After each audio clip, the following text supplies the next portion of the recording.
pis başa düşmək ya da incimə, uşaqlar sənə niyə ana demir, Zeyd deyəcək, onlar da desin. Əslində qızlar, Əsnad mən xəstəxanada olanda Şəhriyarə deyib ki, Zeyd dayı gəlir, Zeyd ofşa ana deyəcək, mən də utanmadan rahat ana deyə bilərəm. O söz mənə çox pis təsir elədi, həddindən artıq.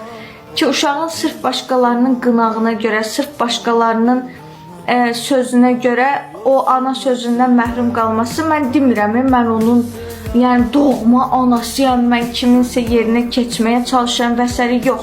9 yaşında bir uşağın, tembole 6 yaşından bu yana anasızlıqdan əziyyət çəkir. O sözdən məhrum qalmağı, o sözün həsrətini çəkməyə çox pis bir şeydir. Və birini o sözə layiq görə biləcək dərəcədə sevməsi, ondan o sevgini görməsi çox sevindirici bir hal olmalıdır. Lağ olunacaq, qıcıq olunacaq bir şey olmamalıdır əslində.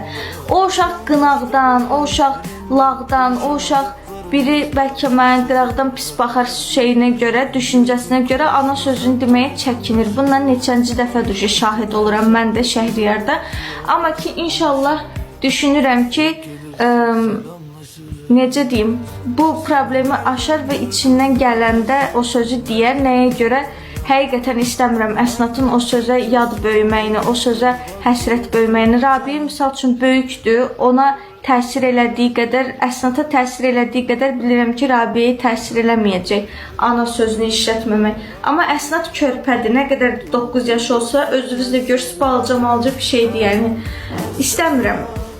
Uşaq məhrum qalsın o sözdən. O nə vaxt ana deməyə hazır olsa, nə vaxt istəsə, mən ona həmişə canla, başla hazıram, yəni qarşılığını verməyə.